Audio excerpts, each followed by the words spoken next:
toutes et tous, vous êtes sur Comics Eater et j'ai le plaisir d'ouvrir ce 6e Comics Eater Showcase. Alors, on commence tout de suite ce mois avec deux mensuels. Ces deux mensuels, ce sont ceux-ci. X-Men Universe d'un côté, numéro 4, et Uncanny Avengers numéro 5 de l'autre. Tous les deux édités chez Panini Comics. Tous les deux, quel est le point fort de ces comics? Ils ont tous les deux un chapitre dessiné par l'artiste Olivier Coipel. Alors ça avait commencé depuis le numéro 3, numéro précédent, avec, si je commence par celui-ci, la série X-Men scénarisée par Brian Wood. Donc cette série X-Men qui met en scène une équipe entièrement féminine, c'était le parti pris. Une toute nouvelle série, donc avec une histoire qui se met peu à peu en place. En tout cas, les dessins, eux, sont à la hauteur. C'est du grand Olivier Coipel, hein, c'est-à-dire que c'est pas parce que c'est une petite série neuve, qu'on va faire quelque chose de moyen. Il suffit de voir celle-ci, elle est magnifique cette page, avec Malicia. Il y a des explosions, il y a tout. Donc ça, c'est très bien. La suite n'est pas non plus très mauvaise, hein, puisque nous avons Savage Wolverine.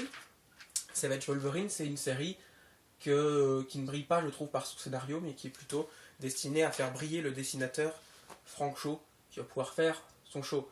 Donc voilà, c'est assez joli si on aime ce style. C'est un style particulier, assez rond, avec beaucoup de formes chez Frank Shaw.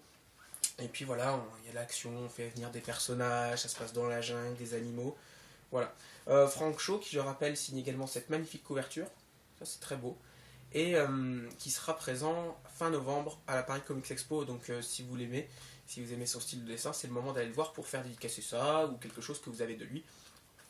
Et voir peut-être obtenir un sketch si vous avez de la chance.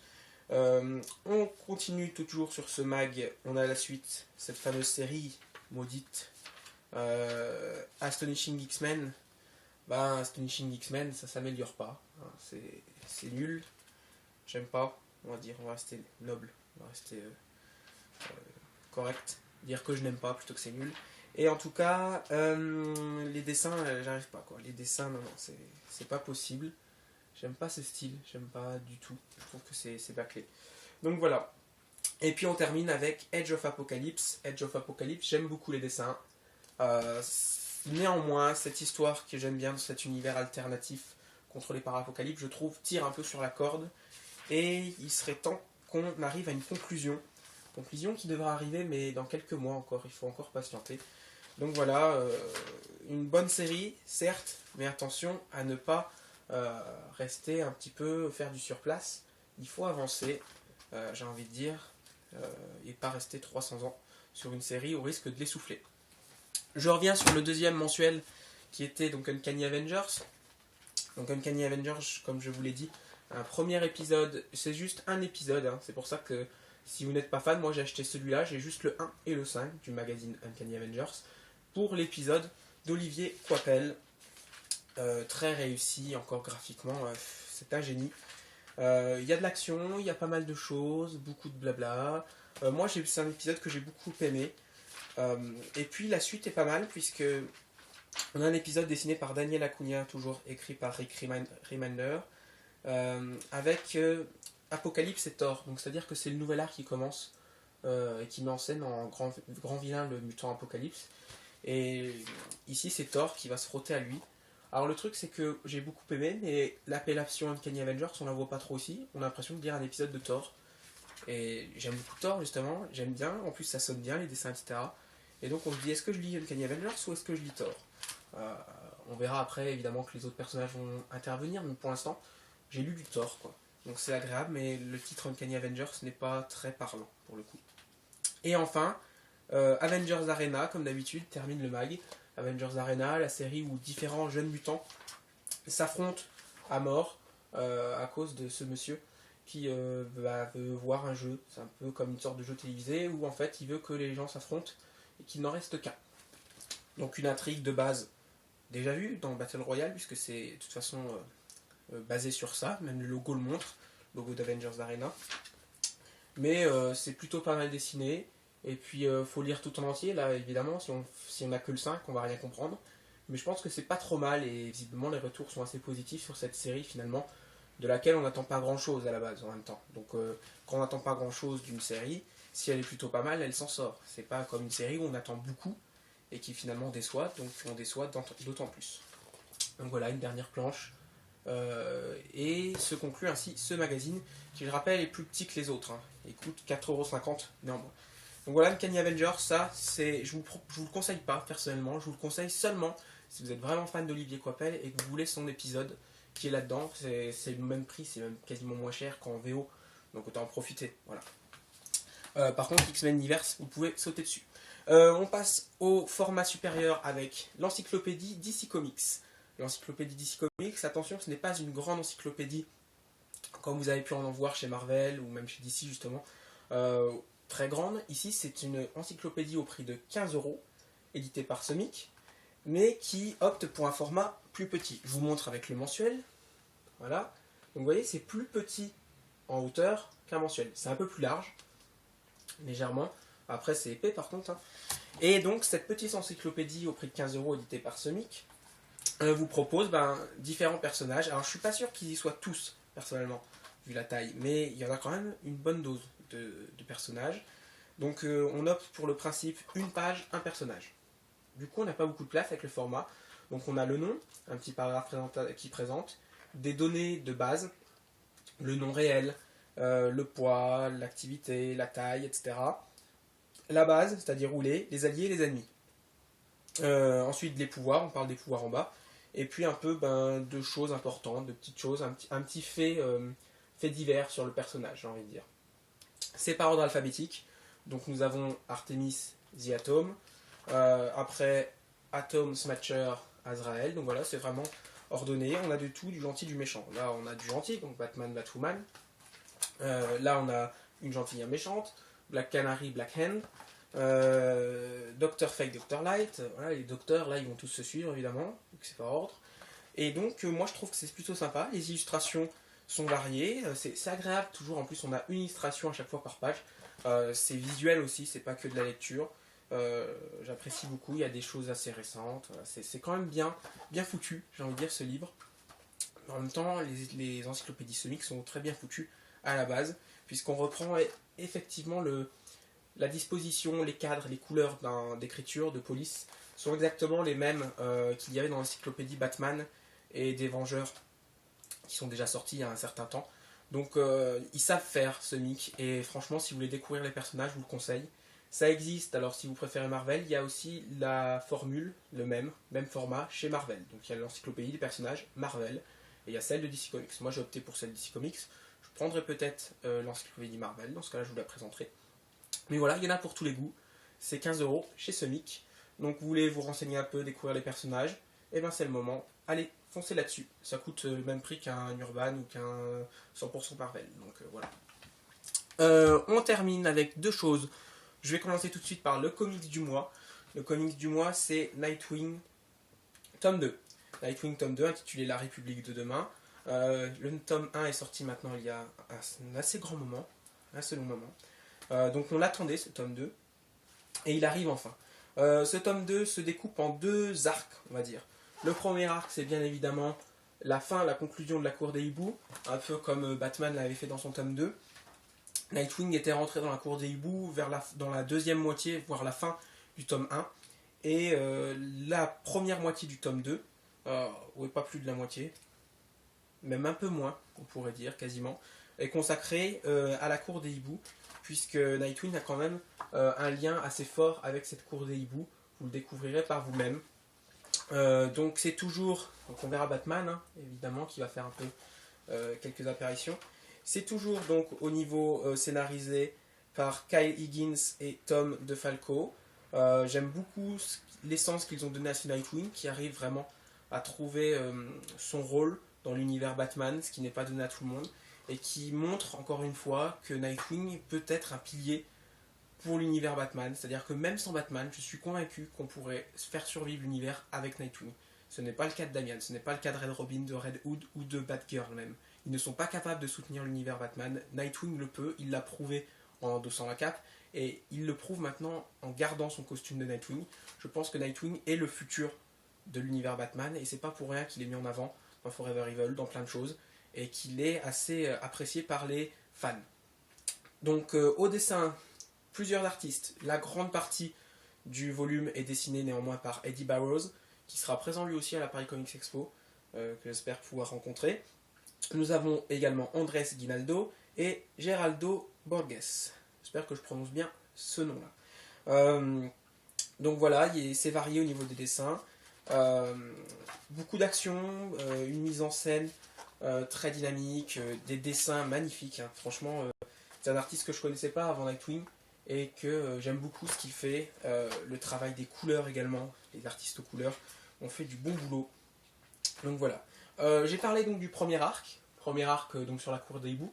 Mais ensuite, Nightwing n'aura pas le temps, c'est ça les héros de comics, il n'aura pas le temps de se reposer et va devoir faire face à la République de demain, un groupe terroriste dont je vous laisserai découvrir les ambitions. Et Nightwing va devoir combattre ce groupe qui lui en veut aussi, en plus également. Donc beaucoup d'action, beaucoup de révélations comme à chaque fois. Et puis on termine à la fin sur le chapitre 0. C'est la coutume dans ces tomes 2 d'Urban Comics, c'est d'ici Renaissance, d'avoir l'épisode 0, donc un peu origine. Donc l'épisode 0 est toujours dessiné par Eddie Barrows, et il met en scène le jeune Dick Grayson à ses débuts. Les épisodes 0 partagent, soit en général, soit c'est réussi, soit c'est raté. Moi, je pense que celui-ci, personnellement, de mon avis personnel, est très réussi. On y voit tout le passage, rencontre avec Batman, entraînement, endosser le rôle de Robin, très joli d'ailleurs le Robin ici, encore une magnifique planche. Donc ce tome 2 de Nightwing, j'ai envie de dire, il n'y a rien à acheter, c'est la perfection. Moi j'ai 2 coups de cœur là en New 52, bon il y a Batman certes, mais si on accepte Batman qui de toute façon est bien au-dessus de tout le monde, il y a Aquaman et Nightwing, ces deux là c'est vraiment les indispensables. Personnellement Wonder Woman j'arrête les frais. Il y en a beaucoup qui aiment, moi j'arrête. 2 tomes de Wonder Woman, les dessins j'accroche pas, l'histoire j'accroche pas, donc ça sera fini. Mais Nightwing et Aquaman, c'est du mainstream, je vous le conseille si vous débutez dans les comics notamment, c'est très bien pour vous. Donc voilà, Nightwing qui vient de sortir ce mois-ci, tome 2, 14,25€ avec la réduction.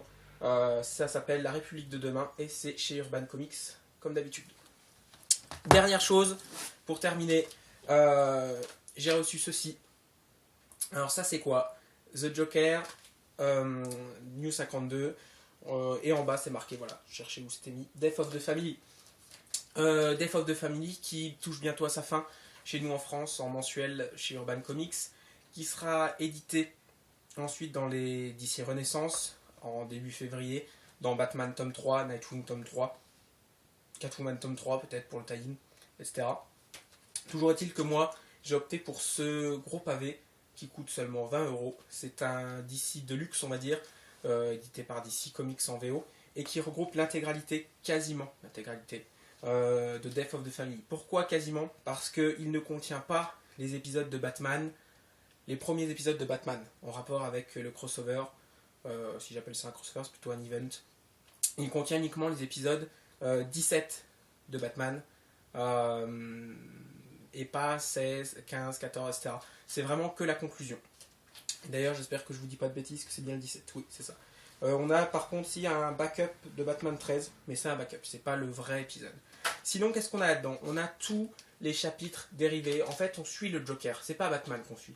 Donc, on commence à partir de Detective Comics 16 et 17, de John Layman, Jason Fabok et Andy Clark. Donc, Detective Comics 17, c'est un peu le début. La première partie de ce bouquin et de cette histoire centrée sur le Joker, où là il n'est pas trop présent dans le Detective Comics 16-17. Il arrive, en fait, il arrive. Ensuite, on passe à Catwoman. Donc, Catwoman, c'est la première à faire les frais de la folie du Joker, toujours dessinée par Rafa Sandoval, que j'aime beaucoup son style, et scénarisé par Anne Nocenti. Ensuite, Suicide Squad. Donc, Suicide Squad, le Joker, il s'en prend même à son allié, celle qui est à ses côtés, comme toujours, Harley Quinn. Donc ça, c'est Suicide Squad. Suicide Squad avec plusieurs dessinateurs. On a même Greg Capullo qui vient faire un petit tour. On a pas mal de choses. Donc. Et ensuite, nous passons à Batgirl. Batgirl, donc Voilà, c'est vraiment, on suit ce plan, puisque le Joker a mis un plan. On suit le plan du Joker, c'est-à-dire que c'est lui qu'on suit. Il va essayer de s'en prendre à toute la famille, c'est pour ça que ça s'appelle Death of the Family. S'en prendre à toute la famille de Batman, un à un. Donc il a du cran, c'est Monsieur J. Et ensuite, une fois qu'il en a fini avec Batgirl, il faut passer à la phase supérieure et donc s'en prendre aux Robin. Et les Robin, il n'y en a pas qu'un. Donc on commence avec Red Hood. Donc s'il s'en prend Red Hood, il va devoir s'en prendre aux Outlaws, évidemment, à ses alliés. Mais ça lui fait pas peur. Et ensuite, donc Batgirl vient se joindre un peu à la fête. Ça part un peu dans tous les sens, c'est-à-dire que Batgirl arrive, on a les Teen Titans, puisque s'il s'en prend à Red Robin, il faut qu'il s'en prenne à son équipe aussi, de jeunes super-héros, avec Kid Flash notamment, etc. Donc voilà, le Joker là, il y va, et puis pas à moitié. On a les dessins qui se succèdent les uns après les autres. Alors, il y en a tellement. Il y a Brett Booth, vous connaissez, qui dessinera Nightwing plus tard, qui a fait ses quelques numéros sur Justice League of America, et qui maintenant est sur Batman Superman en VO. Donc il y a du beau monde. Patrick Gleason, évidemment, sur Batman et Robin un peu plus tard. Il y a de tout. Ed Benes sur Batgirl, j'ai oublié de le citer, avec Daniel Sampere. James Tynion 4 et Jock également. Donc c'est une galerie assez large. Ça dure assez longtemps la partie Teen Titans et Red Hood, puisqu'ils vont se rencontrer. Donc ça c'est une grosse partie du livre et c'est assez intéressant. Là je suis encore dessus, là. Voilà. Ça c'est assez ample comme partie. Et je pense qu'on peut pas s'en passer. Et le pauvre qui va passer en dernier à la moulinette du Joker, c'est Nightwing. On reconnaîtra très bien les dessins d'Eddie Barrows. Donc voilà. Toujours très réussi visuellement, scénaristiquement. Voilà. Et une fois que tout cela est terminé, nous avons donc Batman et Robin, c'est-à-dire le jeune Damian Wayne.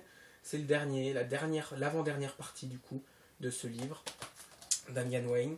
Et arrivé au grand final, on retrouve Greg Capullo et donc le Batman de Scott Snyder pour ce final d'anthologie.